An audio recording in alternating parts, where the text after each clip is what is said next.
இன்னைக்கு நம்ம குரோகோஸ் basketball season 2 22nd episode தான் பார்க்க போறோம். எபிசோட ஆரம்பத்துல மேட்ச் ஆரம்பிக்கிறதுக்கு முன்னாடியே முராசகி டெட்சுயா கிட்ட கேட்டிருந்திருப்பான். அன்னைக்கு ஒரு ஸ்ட்ரீட் பாஸ்கெட்பால் ஆடலான்னு போயிருந்தோம்ல, அங்க நீ அந்த ககாமிங்கிற பையன்கிட்ட ஏதோ நீ என்ன தோக்கடிச்சிட்டீங்கன்னா அதுக்கப்புறம் உன்னை நான் என்னோட பிரதர் அப்படின்னு சொல்லியிருந்தேல. ஆனா அதை நீ சும்மா லொலலாகி தானே சொல்லியிருந்த. உண்மையாலுமே நீ ஜெயிக்கிறியோ தோக்குறியோ அட் எண்ட் ஆஃப் த டே நீங்க 2 பேரும் பிரதர்ஸா இருக்க போறது இல்ல தானே கேட்க, ஓ உனக்கு அவ்வளவு புரியுதா அப்படின்னு யோசிச்ச டட்சியாவும், ஆமா எனக்கு இனிமேல் என்னைக்கும் ககாமியோட பிரதரா இருக்க விருப்பம் இல்லன்னு சொல்லியிருந்திருப்பான். மேட்சை பார்த்துட்டு இருந்த அவமனேவும் கண்டிப்பா இந்த டட்சியாங்கிறவன் ஸ்ட்ராங்கா இருப்பான் போலயே அப்படின்னு யோசிக்க, அதுக்கு மோமோவும் அவனை பத்தின டேட்டாஸ் என்கிட்ட அதிகமா இல்ல, அதனால என்னால எதுவும் சொல்ல முடியாதுன்னு யோசிப்பான். டட்சியா அங்க ஷூட் பண்ண போகும்போது ககாமி தடுக்கிறதுக்காக முயற்சி பண்ணா அது ஒரு ஃபேக் ஆயிருக்கும். அப்படியே எடுத்துட்டு வந்து கேப்டன் ஹியூகாவையும் தாண்டி லைக் 2 பேரும் அந்த இடத்துல நம்ம டட்சியா ஸ்கோர் பண்றது அப்படியே வேடிக்கை பார்த்துட்டு இருக்கிற மாதிரி தெரியும். அந்த அளவுக்கு சீம்லெஸ்ஸான ஒரு ஷூட்டிங். என்னடா 2 பேரும் வேடிக்கை பாக்குறாங்க அப்படின்னு பெஞ்சில் வந்திருக்க பசங்க எல்லாம் சோகமானா அப்பதான் ரீகவும் சொல்றாங்க வேடிக்கை பார்க்கல, அவங்களால ரியாக்ட் பண்ண முடியாத அளவுக்கு அந்த இடத்துல அவனோட ஷாட்டுங்கிறது ஒரு சீம்லெஸ்ஸா இருந்திருக்கு. இன்னும் சொல்ல போனா அவமனேயோட பிளேயிங் ஸ்டைலுக்கு ஒரு ஆப்போசிட்டான ஒரு பிளேயிங் ஸ்டைல் தான் அந்த டட்சியாக்கு இருக்கு. அவமனே ஒரு ஃபார்மே இல்லாம ஒரு மெத்தடே இல்லாம அவன் பாட்டுக்கு அப்படியே ஆடிட்டு இருப்பான். ஆனா பாஸ்கெட் பால்னா இப்படிதான் ஆடணும் அப்படின்னு சொல்லி ரூல்ஸ் இருக்குதுல்ல, அந்த ரூல்ஸை பயங்கரமா பாலிஷ் பண்ணி ஆடுற ஒருத்தனா டட்சியா இங்க இருக்கிறான். மறுபடியும் ஒரு டட்சியா கிட்ட பால் இருக்க ககாமி தான் இந்த தடவையும் தடுக்கிறதுக்காக வரான். அப்போ டட்சியா இன்னும் உன்னோட மைண்ட்ல ஏதோ ஒரு ஓரத்துல நீ என்ன உன்னோட பிரதரா பாக்குற, அதனாலதான் உன்னை ஜெயிக்க முடியலன்னு சொல்லும் போது டட்சியா முராசகி கூட பேசின அந்த கான்வர்சேஷனை கன்டினியூ பண்றாங்க. அப்போ டட்சியா சொல்லியிருந்திருப்பான், நாங்க சின்ன வயசுல பாஸ்கெட் பால் ஆடும்போது எங்களுக்கு பெருசா தெரிய வரல, எல்லாமே ஒரே மாதிரி தான் இருந்துச்சு, அவனை ஈஸியாவே தோக்கடிக்கிற மாதிரி தான் இருந்தது. ஆனா ஒன்ஸ் அவன் பெரிய பையன் ஆக ஆக அவன் எனக்கு ஈக்குவலா வர ஆரம்பிச்சான். இன்னும் சொல்ல போனா அவன்கிட்ட இன்னும் நிறைய பொட்டன்ஷியல் இருக்கு. ஆனா என்னை எதிர்த்து ஆடும்போது நான் அவனோட பிரதர் அப்படிங்கிற ஒரே ரீசனுக்காக அவனோட ஃபுல்லஸ்டான பவரை என்கிட்ட காட்டாம இருக்கிறான், காட்டுற அவனே தடுத்துக்கிட்டு இருக்கிறான். ஆனா எனக்கு ககாமியா அவனோட ஃபுல்லஸ்ட்ல அவனோட நேருக்கு நேரா மோதணும், அப்படி நேருக்கு நேரா மோதிதான் அவனை தோக்கடிக்கணும்னு சொல்லியிருந்திருப்பானா. இப்ப கூட டட்சியா ஒரு ஷூட் எடுக்கும் போது ககாமி உள்ள கை வச்ச மாதிரி தான் தெரியும், இருந்தாலும் பால் அவன் கையை தாண்டியும் போய் அங்க ஸ்கோர் ஆகிற மாதிரி இருக்க, எப்படி அதை பண்ணான்னு நம்ம கேப்டன் ஹியூகாக்கு புரியாம இருக்க, ககாமிக்கு இதே விஷயத்தை தான் அவன் அந்த ஸ்ட்ரீட் பாஸ்கெட் பால்லையும் பண்ணான்ல அப்படின்னு யோசிக்கும் போது, கமான் ககாமி இப்படி சாஃப்டாவே இருந்தா உன்னால என்ன தோக்கடிக்க முடியாது, நீ என்ன தோக்கடிக்கணும்னா நீ என்ன மர்டர் பண்ற ரேஞ்சுக்கு உன்னோட வீச்சு இருக்கணும்னு சொல்லியிருப்பான். இந்த மாதிரியான பேச்சுகள் நம்ம ககாமியோட மண்டையை சூடாக்க, அதனால அவனை சப்ஸ்டியூட்டா வெளியில எடுத்துறாங்க. இப்போதைக்கு ககாமி இல்லைன்னா ஃபீல் பண்ணிட்டு இருக்க முடியாது. கமான் கைஸ், போட்ட பிளான கரெக்டா யூஸ் பண்ணுவோம், ஸ்ட்ராட்டஜி மேல நம்பிக்கை வைப்போம்னு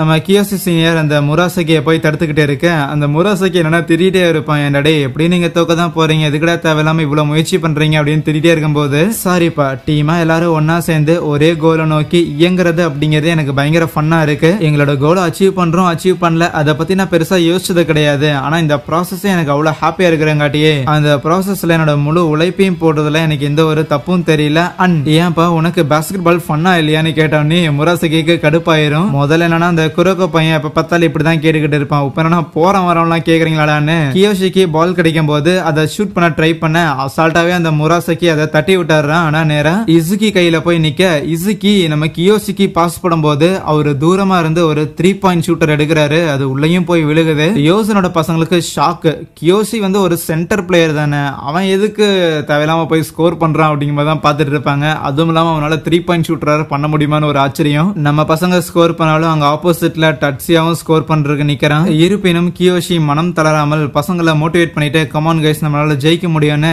இசுகிக்கு பதிலா அவன் தான் இந்த தடவை பாலை எடுத்துட்டு வரான், ஒருவேளை அவனே ஷூட் பண்ண போறானோன்னு சொல்லி அதை தடுக்கிறதுக்காக முராசகி ஜம்ப் பண்ணும்போது அதை ஈஸியாவே நம்ம இசுகி சீனியருக்கு பாஸ் பண்ணி விட, சரி இசுகி தான் ஸ்கோர் பண்ண போறானா அப்படின்னு பார்த்தா பின்னாடி முராசகி முன்னாடி வேற ஒருத்தன் அப்படின்னு சொல்லி 2 பேர் தடுக்க வந்தாலும் பின்னாடி வர முராசகியோட தலைக்கு மேல அந்த பாலை ஷூட் பண்ணி விட, இதை பார்த்து அவமனே எனக்கு என்னமோ இந்த மேட்ச்ல சேரின் ஜெயிக்க போறாங்களோ அப்படின்னு சொல்லுவான். ஏன்னா சேரினோட அப்ப பெரிய பஞ்சாயத்தே அந்த முராசகி அப்படிங்கிற அந்த ஒரு பையன் தான். ஆனா அவ்வளவு பெரிய பாடி வச்சுட்டு அவன் எப்படி ரொம்ப வேகமா இருக்கிறான்னா, அவன் யூஸ்வலா நிறைய பாலை தடுக்கிறதுக்கு வந்து குதிக்கணுங்கிற தேவை கிடையாது, அவனோட ஹைட் அட்வான்டேஜா யூஸ் பண்ணிட்டு ஈஸியாவே மூவ் ஆகி தடுத்துடலாம். ஆனா சில பால அவன் எப்ப குதிச்சு தடுக்கிறதுக்காக முயற்சி பண்றானோ அப்போ அவனால வேகமா இயங்க முடியாது. ஏன்னா ஒன்ஸ் தரையில லேண்ட் ஆனா தானே திருப்பி இன்னொரு ஜம்பே பண்ண முடியும். அதை தான் இந்த தடவை நம்ம கியோஷி சீனியர் அட்வான்டேஜா யூஸ் பண்ணி பால கையில பிடிச்சு, முராசகி எனக்கு ஜெயிக்கிறதோ தோக்குறதோ அது இம்பார்ட்டன்ட் இல்ல அப்படின்னு தான் நான் சொல்லியிருந்தேன், ஆனா அதுக்குன்னு நான் தோக்குறதுக்காக இன்னைக்கு மேட்ச் ஆட மாட்டேன்னு ஒரு டங்க் அடிக்கிறாரு. இதை பார்த்து ஆச்சரியமான மோமோ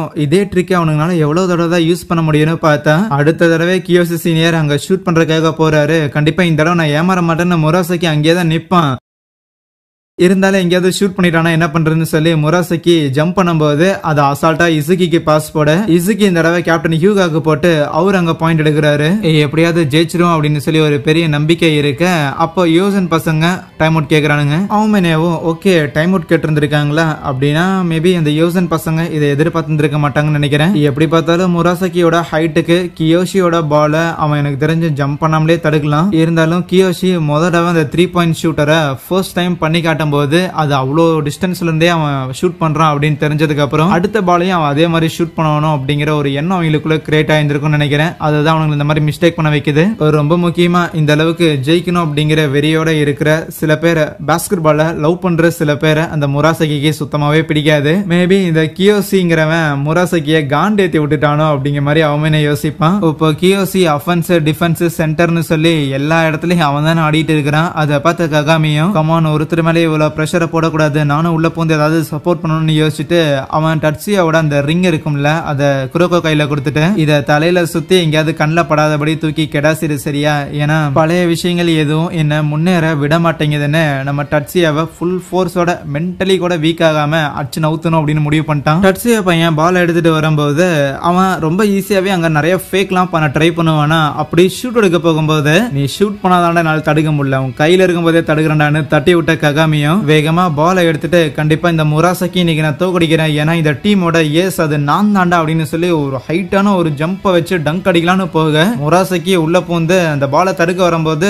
ககாமி கையை நகர்த்துற மாதிரி தெரியும். இருந்தாலும் முராசகியோட கைப்பட்டு நம்ம ககாமியும் கீழே விழுந்துருவான், பாலும் போயிடும். அப்ப முராசகிக்கு லைட்டா ஜர்க் ஆயிரும். என்னடா அது கடைசி நேரத்துல ஏதோ பாலை திருப்ப பார்த்தானே என்ன அது அப்படின்னு யோசிச்சுட்டு இருக்க அடுத்த ஒரு பால் நம்ம கியோஷி சீனியர் கிட்ட இருக்க அவரை பிளாக் பண்றதுக்காக 3 பேர் ஒன்னா சேர்ந்துருவாங்களா. அப்படியே பாலை தட்டி விட்டு அந்த டட்சியா பையன் ஸ்கோர் பண்ண போகும்போது அவனை தடுக்கிறதுக்காக ககாமி வரான். But just miss. அங்க தரையில அதிக வேர்வையால லைட்டா ஸ்லிப் ஆயிருக்கும். ஆனா டட்சியா ஷூட் பண்ணும்போது உள்ள விரல வச்சிருவான், அதனால பால் ரீபவுண்ட் ஆயிரும். அதனால திருப்பி அந்த பாலை எடுத்து கியோஷி சீனியருக்கு போட அவன் இசுகிக்கு பாஸ் பண்ணும்போது இசுகி வேற யாருக்கும் பாஸ் பண்ண முடியாது, என்ன பண்ணலாம்னு யோசிச்சுட்டு அவனே ஒரு ஷூட் எடுப்பானா. ஆனா அது ரீபவுண்ட் ஆயிரும். இந்த பாலெல்லாம் பிடிக்கிறது எனக்கு அல்வா மாதிரின்னு அந்த முராசகி நின்ன இடத்துல இருந்தே பிடிக்க பார்க்க கியோஷி சீனியர் அவன் தலைக்கு மேல ஜம்ப் பண்ணி அந்த பால் அப்படியே டங்க் அடிக்கிறாரு. எல்லாரும் செலிப்ரேஷன் மோட்ல இருக்கும்போது நம்ம கியோசி சீனியர் அப்படியே ஸ்லிப் ஆகி கீழே உலக போக நல்லவேளை குறுக்க உள்ள வந்து பிடிச்சிட்டான். யோ இன்னையா பெஞ்சில் உட்கார்றே அப்படின்னு கேட்டா இல்ல வேண்டாம், ஆல்ரெடி இவ்வளவு தூரம் வந்து யோசனை எப்படி தடுக்கிறதுன்னு சொல்லி ஒரு சின்ன ஃபார்முலா கண்டுபிடிச்சிருந்திருக்கும். நான் வெளியில உட்காந்து அதை சொதைப்படுறதுக்கு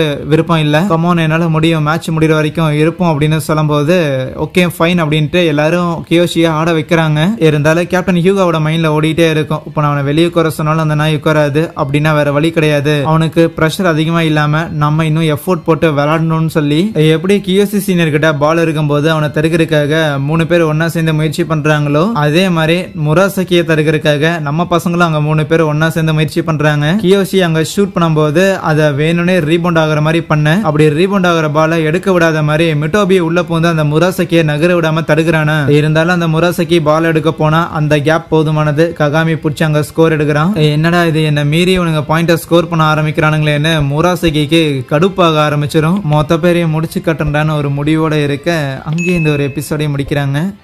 சரி.